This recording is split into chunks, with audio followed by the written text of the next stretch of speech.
agradecer a comissão organizadora do evento, em especial a Regina. Obrigado pelo convite, Regina. Bom, o tema que foi me dado foi falar sobre minha trabeculectomia. O que eu mudei ao longo desses anos todos, desde que a gente aprendeu durante a residência. Então vamos lá. Toda a cirurgia de glaucoma, em especial a trabeculectomia, a gente tem como objetivo a redução da pressão intraocular, obviamente que permaneça a longo prazo, e segurança ao paciente. Isso são os conceitos que a gente sempre aprende durante a residência. E esse terceiro item que eu acrescentei, conforto, é um aspecto que a gente vem notando ultimamente, que acho que é muito importante, né?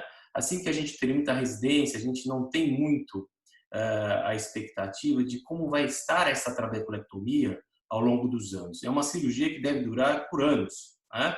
E aí a gente começa a observar um pouquinho mais nesse aspecto que é o conforto. Vejam, essa cirurgia não é minha, é de um colega, onde ele fez a trabeculectomia, já uma cirurgia de mais de 5 anos de follow-up, pressão super controlada, em torno de 10, 11, mas vejam essa escarificação da córnea, que aparentemente parece bastante compreensiva. A gente observa normalmente essa escarificação ao longo do nosso segmento, mas para esse paciente ele sentiu bastante desconforto, como Delling, né, sensação de corpo estranho. Isso não estava legal, a despeito do controle da pressão.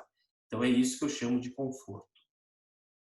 Antigamente, quando a gente aprendia a cirurgia, e isso durante a minha residência, que há mais de 20 anos, os mais antigos vão lembrar disso, a gente aprendia a cirurgia com a técnica de base límbica, que para os mais jovens, a gente abria a conjuntiva a cerca de 10 milímetros do limbo, construía-se o retalho escleral com a base dele no limbo, né?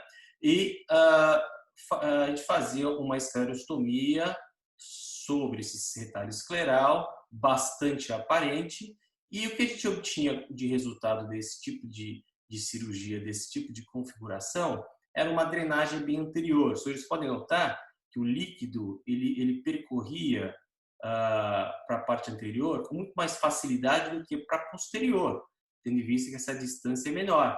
Então a gente tinha bolhas funcionais, porém anteriores. Isso a curto prazo não fazia diferença, mas isso muda muito a longo prazo quando a gente acompanha esse paciente num follow-up maior.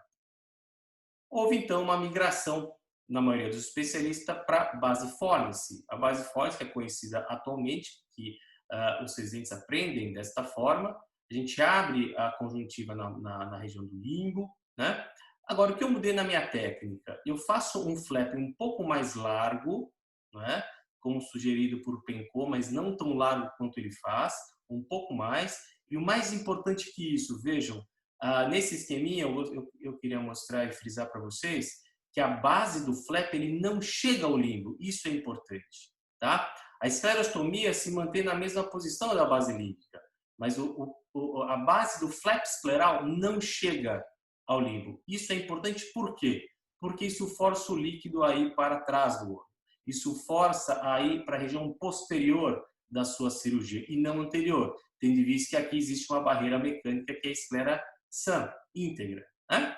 Dessa forma, então, a gente consegue bolhas posteriores e mais difusas que a gente quer hoje, né? Que é muito mais interessante a longo prazo para conforto do paciente e controle da pressão ocular. Então, vejam, neste caso, é um caso de 8 anos, onde eu fiz a cirurgia basilímbica com uma pressão de 9, né? Então, na época dessa foto, a gente tinha 8 anos de segmento e vejam a bolha anterior grande já desabando em parte da córnea, tá? Então, aquilo que a gente falou no início, apesar de um sucesso funcional a longo prazo, não havia conforto para esse paciente. Ele sentia aqui uma sensação de corpo estranho e não era confortável. Então, por conta disso, eu mudei a minha técnica. Algumas coisas estou fazendo diferente. Isso já tem há quase 10 anos que eu mudei. O que eu faço de diferente? Então, aqui é uma cirurgia que ela não está editada, então por isso eu vou acelerar nos pontos mais importantes. Eu faço a abertura conjuntival, como os senhores podem notar, não no limbo, mas a cerca de 1 a 2 milímetros posterior deixando um pequeno lábio de conjuntiva, porque a minha sutura conjuntival atualmente é uma sutura contínua, conjuntiva com conjuntiva. Eu não suturo mais a conjuntiva sobre a córnea, justamente para evitar aquelas cicatrizações sobre a córnea, evito astigmatismo para esse paciente. Os senhores vão ver depois, posteriormente, o resultado das cirurgias fazendo dessa forma, o resultado anatômico e funcional. Então, eu abro a conjuntiva a basicamente 2 milímetros, tá? Funciono bem. Eu vou agora acelerar um pouco o vídeo para mostrar os pontos principais. Então, vejam aqui, eu já fiz aqui a base, a parte posterior do meu flap escleral. Eu disseco com uma crescente e notem que a base posterior, a parte posterior, não a base, mas a parte posterior do meu flap, ela está posterior à incisão conjuntival. Tá? Isso é muito importante, porque se ocorrer uma cicatrização, uma fibrose mais importante dessa conjuntiva, ela não vai interferir com a minha filtração. Tá? Ao passo que se fizesse essa base posterior do flap escleral bem abaixo da abertura conjuntival, a cicatrização poderia sim fechar a tua trabeculectomia, né? Então, eu coloco aqui a esponja, como vocês viram, eu vou acelerar um pouquinho mais. Um passo importante que eu acho legal sempre nas minhas cirurgias é a colocação de um algodão seco, né? Aqui, bem na abertura da minha conjuntiva, justamente para diminuir o contato da mitomicina na minha conjuntiva, porque aqui eu não quero que haja, né, isquemia. Eu quero que haja cicatrização, porque eu vou fechar continuamente. Então, eu sempre deixo aqui uma bolinha de cotonete seco para evitar isso. Tá? Vamos um pouco mais para frente. Aqui eu estou construindo, então, o meu flap escleral. Vejam que eu fiz um pique com a tesoura, fiz as duas bordas laterais. De novo, vejam que eu não chego ao limbo, né? Fica bem posterior o meu flap. Mais uma vez, frisando para os senhores, a minha abertura conjuntival está anterior ao meu flap escleral. Então, mesmo que haja uma cicatrização, dificilmente ocorre uma cicatrização na esclera, mas se ocorrer, não está sobre a minha cirurgia. Um pouco mais para frente, vamos acelerar. Uma pergunta que todos os residentes me fazem: quantas mordidas de punch eu preciso dar? Eu costumo dizer, vai fazendo até aparecer um pequeno sorriso aqui de íris. Vejam, é isso que eu quero, tá? Eu não quero essa esclerostomia aqui posterior, senão a drenagem vai ser anterior. Eu quero ela bem sobre a parte da esclera, onde não existe o flap escleral aqui na abertura, para justamente desviar o fluido para posterior. E aí eu consigo dessa forma. Por isso que é importante fazer um flap mais alongado. Tá? Então aqui seria mais ou menos a confecção que eu faço. E finalizando a cirurgia, aqui os pontos é a parte mais convencional da cirurgia.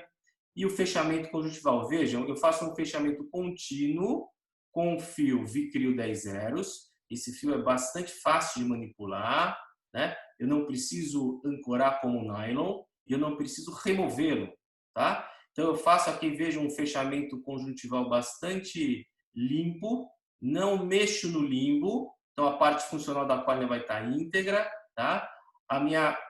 Meu flap escleral está aqui embaixo, portanto, a drenagem vai ocorrer nessa região para posterior, e esse é o resultado final, então, da minha cirurgia. Então, o que nós temos aqui algumas imagens de pós-operatório, os senhores podem notar, com 1 mês de cirurgia, não é aquele caso, são fotos de outros pacientes, uma pressão bastante adequada e controlada, e vejam uma bolha bem posterior difusa, com uma incisão conjuntival bem tênue aqui. Ó. Vejam que os senhores conseguem notar que a incisão límbro preservado, tá? Córnea preservada, função corneana preservada, não induz astigmatismo. 2 anos de seguimento, um outro paciente, pressão de 12, bolha difusa, limbo preservado, quase não se nota aqui a cicatriz da abertura conjuntival. Aqui é um pós-operatório de 3 anos já, 8 de pressão ocular, veja uma bolha bem posterior e difusa, limbo preservado, quase não se vê a cicatriz conjuntival. E esse um pós-operatório um pouco mais tardio, de 6 anos, pressão de 12, veja uma bolha posterior e difusa, né? Limbo preservado, função corneana preservada, sem indução de astigmatismo. Portanto, por que mudar a sua técnica? Né? Por que mudar? Eu acho que a gente tem que pensar em algumas coisas. Primeiro, o sucesso a longo prazo. Lembrem que a trabeculectomia é uma cirurgia que não é uma cirurgia de controle somente durante a sua residência, 3 anos. Não, é para o resto da vida. Você casa com o paciente. Então, você tem que ter um sucesso a longo prazo, esse paciente precisa estar feliz. E para ele estar feliz, ele precisa ter qualidade de vida. Dessa forma, com essa técnica que eu realizo, eu te falo para vocês, eu realizo há uns 10 anos, eu tenho bolhas mais posteriores, bolhas mais difusas, sem indução de astigmatismo e pacientes mais contentes. Tá? Muito obrigado e mais uma vez, e qualquer dúvida estaremos à disposição posteriormente. Obrigado.